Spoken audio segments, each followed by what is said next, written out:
Hello, everyone, and welcome to our webinar. Today, we're talking about digital performance management. Drew Post, product manager here at Eggplant, will be diving into the nuances of this approach and solution to understanding what your users are doing and using that data to create amazing digital experiences.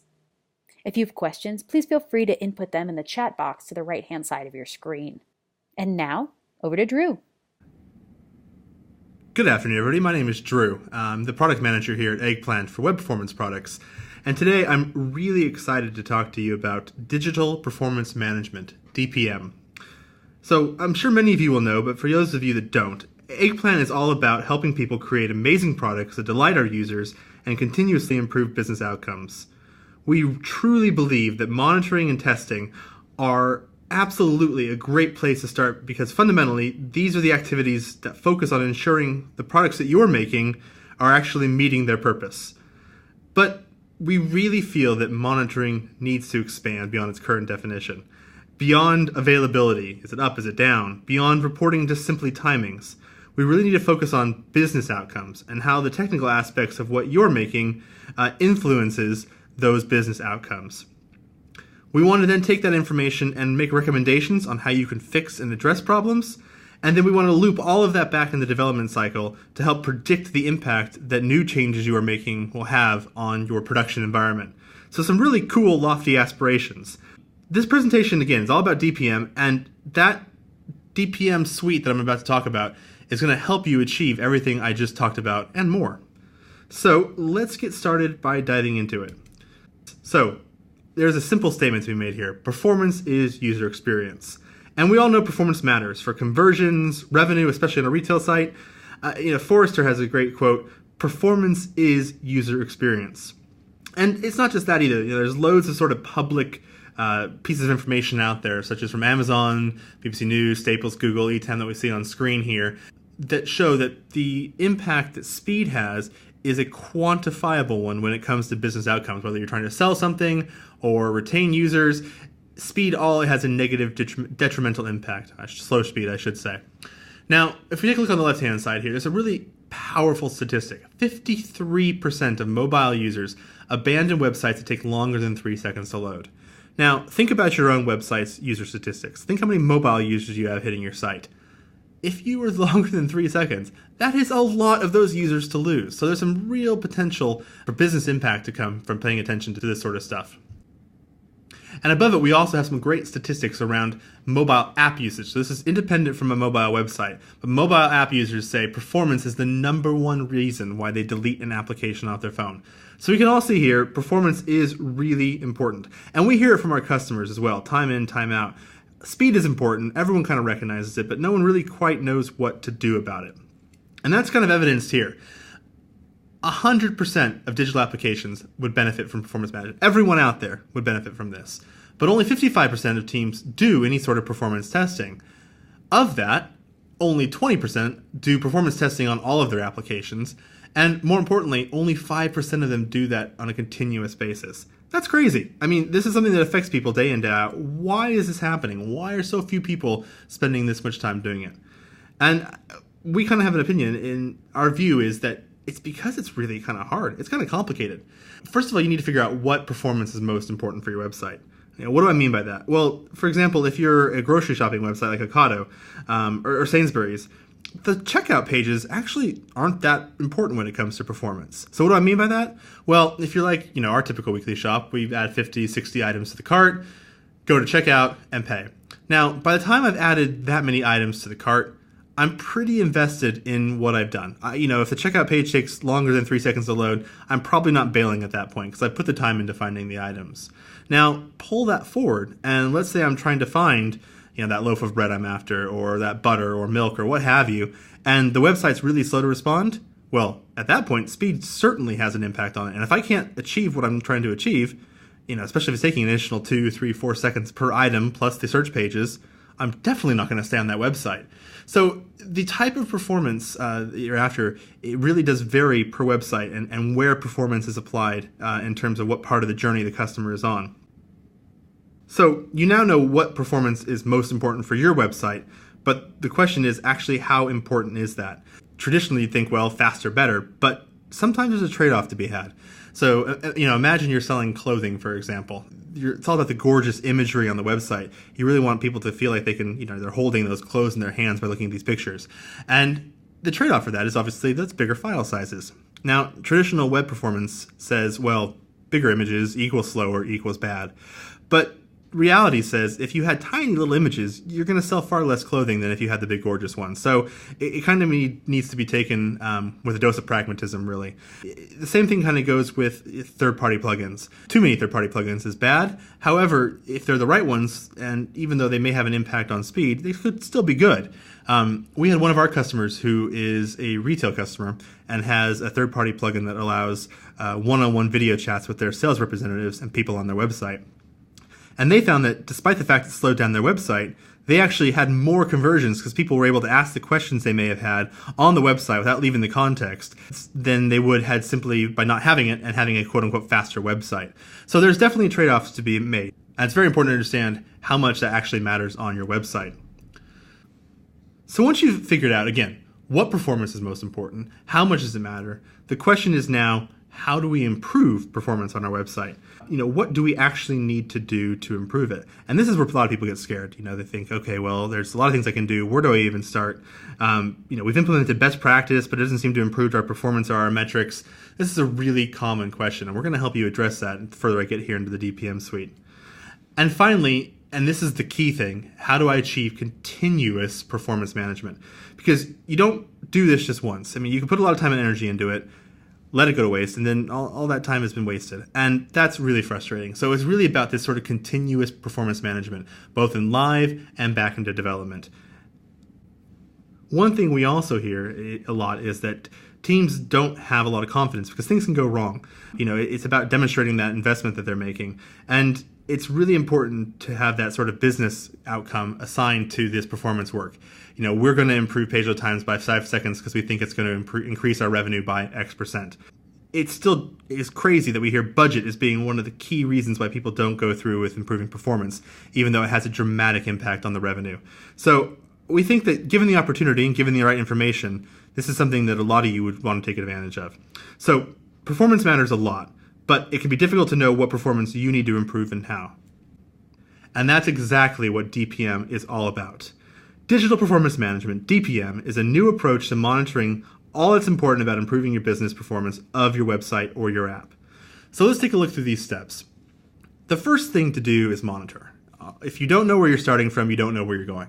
So it's about capturing that basic information. What do page load times look like? What do my response time look like? What do they look like from device to device? This is all really important information because it's going to be where we start from. The next step is to understand what is driving customer behavior. Where are people leaving my site? Where are people not converting that other groups of users are converting? There's a whole myriad of places and levers we can pull, and it's about identifying what's most important to your particular website or application. The next step is then to identify what you need to improve in order to remove blockers for those key drivers. So which pages do I need to optimize? Which page groupings? Which device types? Which operating systems? What's going to give me the biggest bang for my buck? And what should I prioritize first? It's then feeding through, making those changes, updating the website, and then measuring the outcome. And this doesn't have to be big bang. People always think, gosh, I'm going to do a big performance improvement. It's like everything with development. It's iterative. So it's identifying the small things. Right, we're going to go through and we are going to optimize picture sizes on our product pages. Or we're going to look at the third parties that are being loaded on certain landing pages. You don't have to do everything all at once. So it's about doing small, measurable pieces of work, implementing that, looking at the outcome, and then completing the circle again. And where things get really cool is that once we start having this information and once we start feeding things in from our digital automated intelligence side of the circle, is that we can start to predict the impact that new things are going to have before you push them into live. Why is that important? Well, obviously, if you can catch something in development before it makes it out into the wild, that's going to be massively beneficial because users won't be your guinea pigs. You've been able to catch it before. And we at Eggplant are really well positioned to help you do that through DPM and also digital automated intelligence, which most of you are familiar with already. All of this, like everything, sounds great in theory, but in reality, it's always a bit more dodgy. So I want to tell you about a story where we took somebody through this journey. We have a customer here in the UK, a company called Cook Food. They do sort of like high-end frozen food. And about 2 years ago, they kind of came to the realization that the speed of their website was having an impact on their sales. And they wanted to make a big business case for investing in performance, but they had some trouble. The CEO kind of felt that, shops are the future, and they were struggling to hold their own within the team. So they wanted to invest, and they wanted to move forward, but they didn't know where to start. So we were able to partner up with them. We implemented our real user monitoring, which captures client-side performance of their visitors on their website. We also then implemented performance monitoring, which is a synthetic-based test that gave us a great sort of clean and consistent baseline. We monitored every single journey on their site, what device they were on, all this basic metadata, the performance that they were experiencing, and then we obviously enriched that with things like the device type, operating system, browser, etc. We used RUM to identify which particular user segments and which parts of their site were being heavily impacted by performance problems.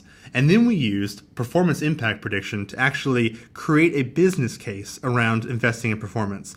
And I say this quite lightly, but this is amazing. So what performance impact prediction does, and I'm going to demo this in a little bit here for you, but at a high level, it takes a look at the behavior of users on your site, the page load times they experienced, and whether or not they converted. And because we don't sample our information, this is, we have this for every single one of the sessions on your site. So actual behavior is correlated with the actual outcome. We're then able to model, if you were to improve the speed of a website, how many more users would be likely to convert. And it sounds like black magic, but it's absolutely been proven. And I'm going to talk to you about some of the success we've had with it here in a second with Cook and actually show you in action. But it's a really fantastic piece of functionality, performance impact prediction. So with Cook, we used PIP to identify what the gains were. We built a business case. We got improvement to do a small test project.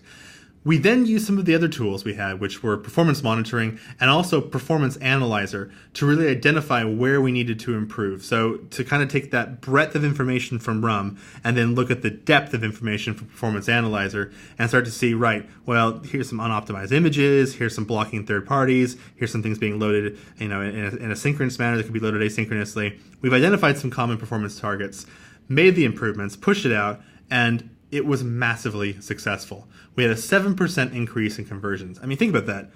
Anybody out there who runs a retail website, a 7% increase in conversions is huge. And the cool thing, I mentioned before about PIP being accurate, what we saw was that these predictions in the case of Cook were 94% accurate in terms of what they were saying. And that was a prediction of an increase in revenue, increase in conversions, reduction in bounces, and in their case, increase in the number of pages consumed in a journey. So people were looking at more things and adding more items to the cart. It's a really cool story with Cook. So what is this DPM suite? I mentioned a few different things about, RUM and performance monitoring, performance analyzer. What is it, and what makes it uniquely positioned to enable digital performance management? Well, there's 5 key elements in the DPM suite. The first 2 are real user monitoring, which we call RUM, and performance monitoring, PM. So RUM and PM are all about automating the first 2 steps of the DPM approach. Monitoring the website, understanding the relationships between those business outcomes and user sentiment. So things we care about, as well as then the product behaviors, the things we can control.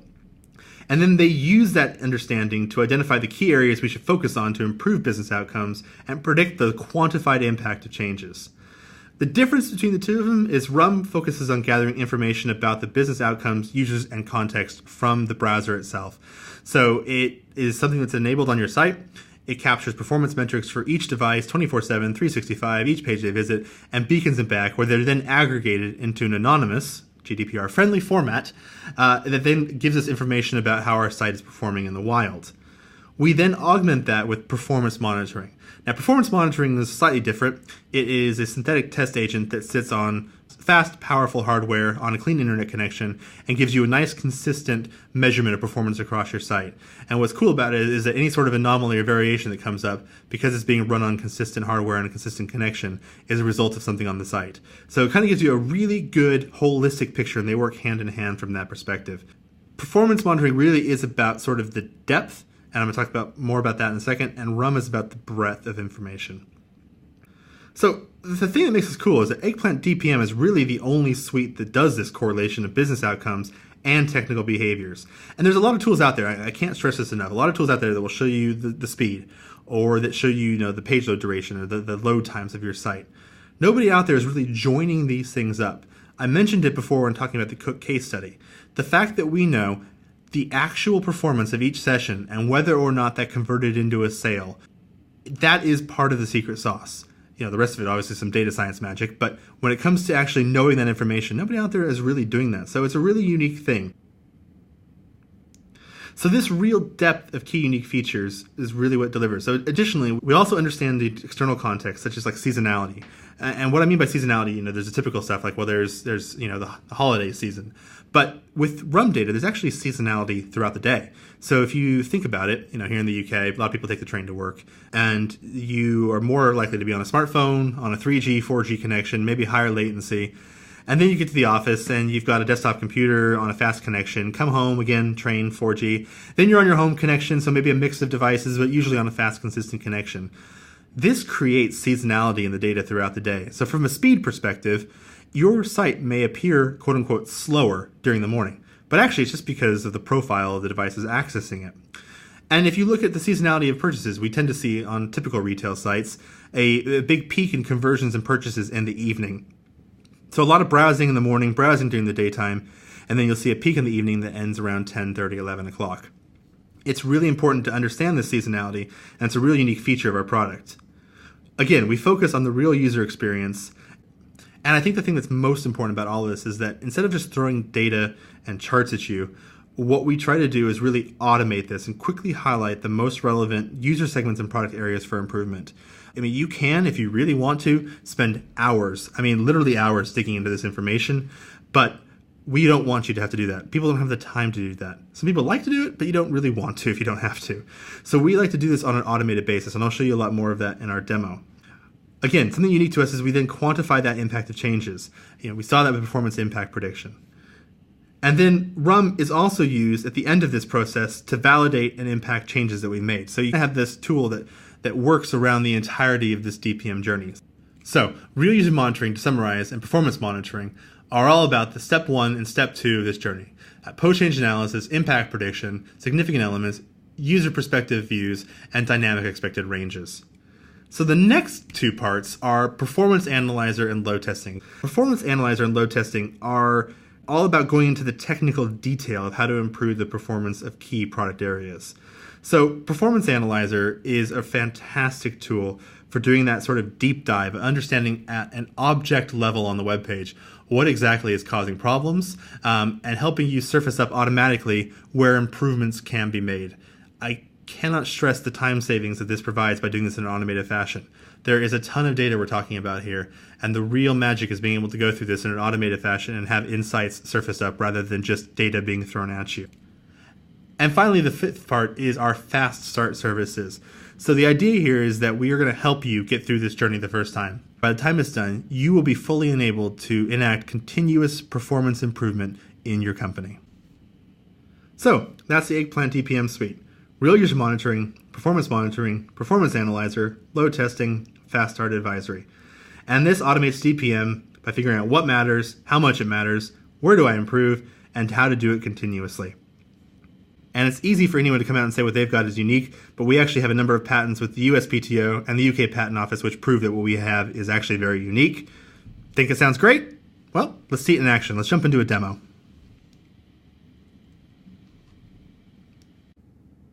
Right, so this is the RUM portal. We all land here on Impact Over Time, which is this sort of default overview screen that gives you a 7-day rolling view of some key statistics around impressions, page load times, conversions, revenue, and bounces.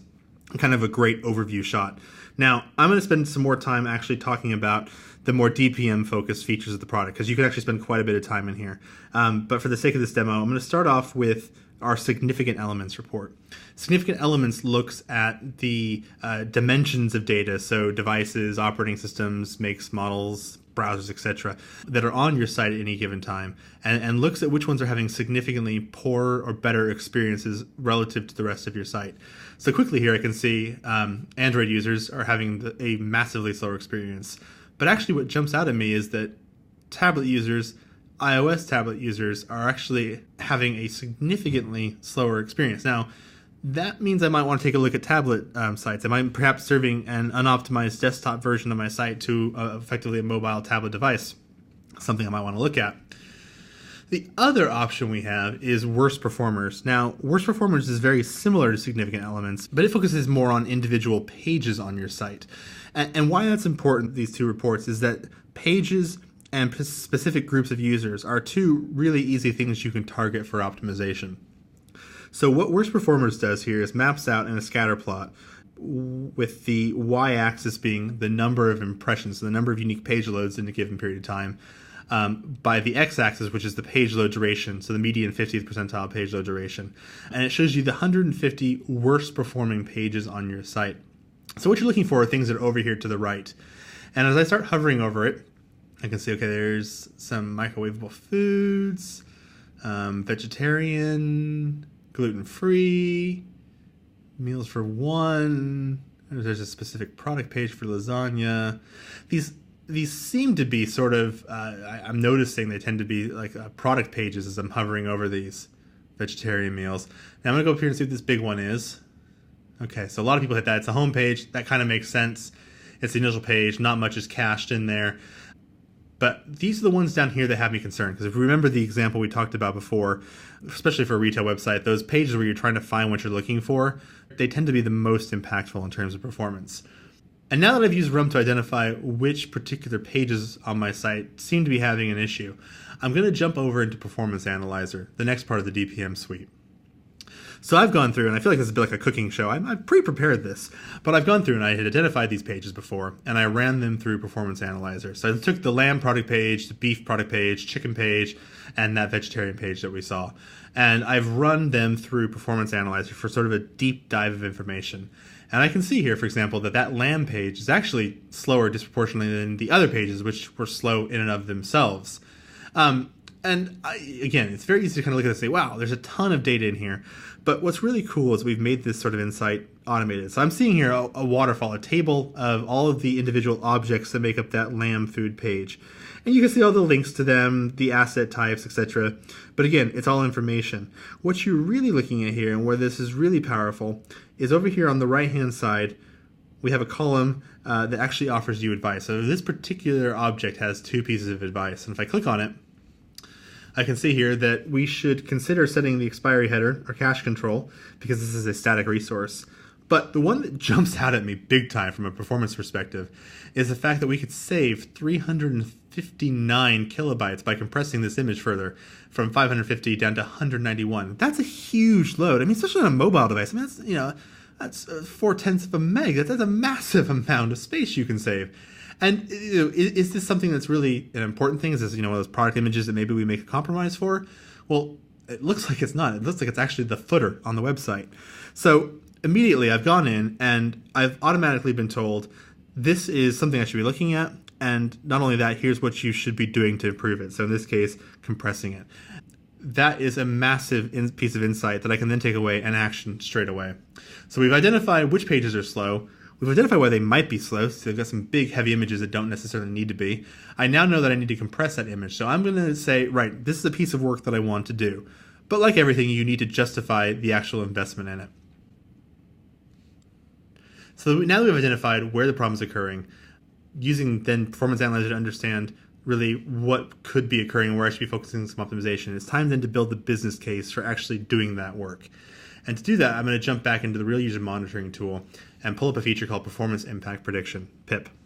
So I mentioned this before when I was talking earlier in the demonstration, but Performance Impact Prediction is all about understanding actual performance and customer behavior and the impact that speed has on those things. So if we look on the right-hand side here, I can see a distribution of page loads. So the top chart showing me on the y-axis the number of users who are loading the page in a particular bucket at a time, and starting here on the left at 0 and working way right to slower experiences, I can see a distribution of those page loads. Now, what you really want here is a distribution that is tight and over to the left. Now, the other thing we're showing you down here, more interestingly, is actually that same sort of information, but instead of being the number of users, we're showing you the conversion rate. So by page load duration, what is the conversion rate of users? So users who load the page in 2 seconds convert at X%. compared to 3 seconds, 4 seconds, etc. We map that data out. And I can see today that everyone on the website, they're loading the pages about 3 seconds, make about 500K of revenue, get a 6% conversion rate, 38% bounces, and about 5 pages per session. Now, I can filter this down. I can look at this by device type, operating system, etc., whatever I'm being told by my other insight tools. But for the sake of the demo, I'm going to keep it across the entire site. Now, we identified before that we can save some space by optimizing some images. And let's say we figured out from before that will probably shave off about half a second of page load time. So that could take that page load duration from 3 seconds down to, in this case, maybe 2.5. Now, what Pip is going to do when I hit the predict button here is it's going to look over the previous 30 days and say, right, if you had performance at 2.5 seconds instead of 3 seconds, what would your likely return have actually been? So if I click predict, what we see now is there's 2 distributions that have appeared in each one of these distributions on the right. An orange one, which shows the new predicted range, and the blue one, which shows before. So we can see here the shape of them has changed. So the tail has pulled in on the orange one and has moved over to the left. So we have more users experiencing the site at a faster rate of speed. And where that's important is now that we have more users that have been pulled forward into those higher converting buckets. And where that bears out is over here on the left-hand side. So I can see that by shaving that half a second of page load time off, I actually could increase my revenue by £50,000 had I had this in place over the previous 30 days. Well, for optimizing some images, that seems like a pretty decent return on investment. I now have a compelling business case that I can take back to the business and actually say, right, we need to make this investment because look, this is hugely important and we can make a ton of money off the back of it. And they'd be kind of crazy to say no. So we're going to stay in RUM and go back to performance trends. So we can see here with the expected range being dark gray and the actual results, we were nice and tight, nice and consistent. Now here we did a release, emptied the caches, which you can see caused some massive slowdown. But then immediately there's a step change in performance. And we can see here, straight away, you've gone from having a page load time of roughly around 3 seconds all the way down to about 2.2. And RUM lets you measure that sort of real world impact of the optimization you're having. So with performance trends, you're actually able to measure the real world impact that the performance changes you've made have had on your site and users in the wild. And it doesn't stop there. It's all about sort of continuous improvement, fixing and going back through that circle over and over and over again. With performance monitoring, we have the performance trends report, which gives you long range 365-day views of how your performance is trending over time. So you can keep an eye on performance and make sure you don't have any sort of regressions that have occurred as you continue through this cycle. And so that's a quick demo of how the DPM suite works. Let's jump back into the deck of slides now and work forward.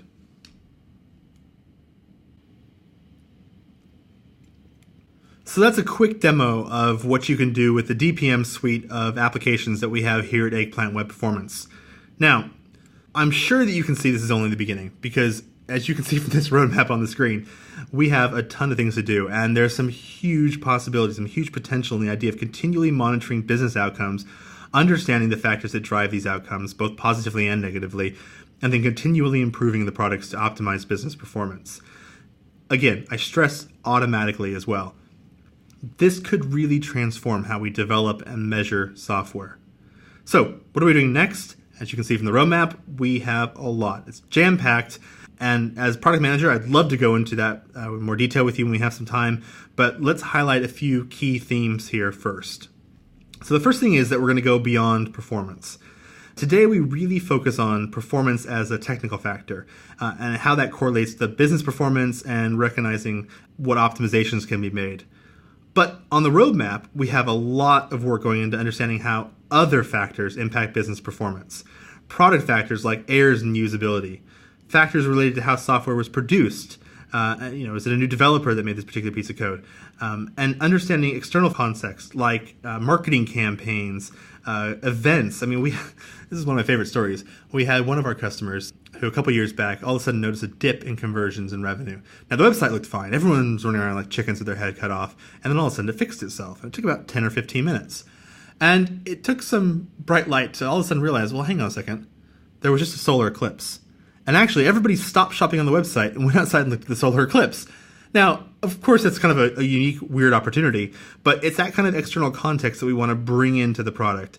Obviously, you're going to have things like marketing campaigns occurring far more often than a solar eclipse, but it's important that these external factors are all brought in and factored because they impact business performance. And some of them are even things you can change with optimization. So we'll also be adding features to understand how they're impacting your business performance. So we're going to be continuing to add features to understand how performance is impacting your overall business outcomes, recommending key areas to focus on, further quantifying that impact, and more importantly, helping you understand not just what to change, but how. And that's a really important thing. So I'm really, really excited about this, about going beyond simply technical performance and taking this stuff to the next level. Now, going beyond performance gives us a lot more data, a lot more information, which is valuable. But what people really love about DPM is the fact that you don't have to throw a bunch of data on the screen and you have to interpret it. It really tells you where to focus, the impact that these particular areas are having on your business outcomes, and more importantly, how to improve those areas. We're investing a lot of effort in providing more clear, relevant recommendations. And those take a couple forms. The first one is, think of it like your to-do list, but it's almost a top 10 list of optimizations to make. So looking at a measured site, understanding where the blockers are, and then automatically doing a business case analysis on if you were to improve performance. So this gives you sort of a top 10 optimization list. And then more importantly, once you've made those optimizations, we're going to automate the post-optimization analysis of what you've done. We mentioned before all those contextual factors, sales events, website redesigns, etc., promotional activity. All of these things can sort of skew and muddy the water when it comes to measuring what the actual impact of improving performance has been. The stripping away, by using some really clever stuff coming out of the data science team, to strip away all the additional noise and focus in really on quantifiable, performance-driven improvements. We're going to improve anomaly detection. So we have a really cool version of anomaly detection in our portal right now, but we're going to identifying unexpected change. We're going to use machine learning to learn what these look like. So, for example, you observe that traffic is up, bounces are up, conversions are up, revenue's up, page load duration is roughly the same. Well, that looks like an e-shot or a promotional campaign. Understanding when there's something seasonal going on, understanding if there's some external factors going on. We've done a performance release and it's improved the speed of our website. Was that an anomaly? No, it's the new. So we're going to make this much more intelligent as we go along. Because if we can be certain that there's a change in business performance and we can tie it back to something, it means that you don't have to spend time chasing after it. And the next thing is, I have to say, out of all of my stuff here, I know I'm coming across probably like the over-enthusiastic product owner, but I totally love what's changed. The what's changed analysis, I think, is probably one of the most underrated parts of this product. The what's changed analysis takes all of this data and helps to understand when something has caused an anomaly in your website. So I think, for example, you're looking at time series data and you see a spike. It helps you understand what actually caused that spike. So, think, for example, let's say you're looking at revenue and you notice there's a dip in revenue. Well, obviously, people are going to be saying, well, why did revenue go down? And, ops will be saying, well, the platform's fine. It must be marketing's fault. Marketing's saying, well, no, the platform's down. There's always that battle. The what's changed analysis goes through, takes together all of that contextual information I was telling you about, all of the information we have in terms of speed, performance, user groups, and tells you what has shifted the most to cause that particular. So again, coming back to my example, in the case of there's a drop in revenue, well, it could be a few things. I mean, for one, it could be you simply are making less revenue. You're having less transactions occurring on your website. The other thing could be is actually your average order value has gone down. So you have the same number of transactions, but your AOV is different. And the other thing it helps show is, well, let's say, for example, you had a group of users, iOS smartphone users, who traditionally on your website spend more than anybody else. And for whatever reason, there's less of them on your website at that time. And that's actually why your revenue has gone down. Or conversely, you've got more people who spend less on your website. So there's a number of things that can be actually behind a change in revenue. The what's changed analysis goes through all the possible factors, all the possible combinations, and surfaces up the most likely thing that has changed to cause the spike in the data that you're seeing. And the same thing works for speed, for example. Did your whole site slow down? Did your backend go down? Or actually, did the Visa payment gateway go down? Is everyone dying at the payment page? The other thing you can look at is we push code out there, and obviously with MVT and responsive websites, you could visit your a given site on 25 different devices and get 25 slightly different experiences. We can highlight out to you when a particular group of users, for example, is we can see the site slowed down, but what actually is happening is all Android users running mobile Chrome are having a massive slowdown because they now have a blocking third party that's only impacting that group of users. So there's some really, really powerful functionality in what's changed. So I'm really excited to have this coming out in the near future because we're going to make it even easier for you to know exactly what you need to do to improve your business performance. So the next thing is actually quite simple. Everything we've talked about today has been about websites, usually e-commerce websites, but we want to go beyond that. We want to go beyond the web. We want to look at mobile, native apps. We want to look at point of sale systems, connected cars, smart homes. There's a number of places that we want to go out to and expand this, and we're going to be taking this out soon. So what we can see here is digital performance management as half of a complete circle. We see the model, we see our testing model, we see real users, all of that being monitored by real user monitoring, synthetic monitoring that sort of that technical behavior of the software in production and the real user behavior, feeding into the analytics engine, feeding back into our model. But the fourth thing that's really powerful is then taking that information from DPM and feeding it back into our digital automated intelligence suite, which has our Eggplant automated intelligence, auto-generating script, feeding them into our Fusion engine, bringing in external sources from Jira, and giving that sort of that pre-production picture to give us customer experience optimization. So the whole pre-production and in live virtuously feeding back into each other, ensuring continuous performance and continuous measurement. This is massively powerful, and this is only available at Eggplant. I know I sound like a bit of a homer with that, but we really are the only people on the market doing this. It's some really cutting-edge cool stuff. And this is really the transformational bit here. This is where we bring our users and those business incomes back into tests. So in development testing, you've got your source code, and that feeds into the product. And then traditionally, sort of in production and monitoring, you've got the product, the users using it, and then these sort of business outcomes, conversions, generating revenue. But the really transformational bit of this is where we bring users and business outcomes back into the testing environment. So testing really has the advantage of being pre-release, being able to drive improvements directly into that code. The problem is that it has no visibility of the end users or business outcomes. Now the flip side to testing is then monitoring. Now monitoring has the advantage of being able to analyze all of our users on our website and the business outcomes, but traditionally it's quite difficult to drive those improvements into code, and the unfortunate side is that anything you discover out here is post-release in the wild. So customer experience optimization is about combining monitoring and testing to analyze the impact on users and business outcomes pre-release. We want to predict the impact that the changes you're making in development, what impact they will actually have on your users and the business outcomes. We want to drive user and business focused improvements directly into the code, and we want to focus on testing on users and business outcomes before something goes into the wild. I know it's been a lot on board, but that has been DPM, the DPM suite, and our future that we see, which I think is massively transformational and hugely exciting. Thank you, and I look forward to talking to you next about some of the cool stuff we're doing as we continue on this journey. Thank you so much, Drew, and thank you to everyone who attended our webinar here today. Unfortunately, we're not going to have a chance to get to questions right now. However, everyone who submitted a question will definitely be receiving a response to that very shortly. If you do have something that you come up with either after the fact or right now, feel free to get in touch with us, drew.post@eggplant.io, for specific questions about DPM, or for any general inquiries, please reach out to sales@eggplant.io. Thank you again so much, and we're looking forward to seeing you at the next event.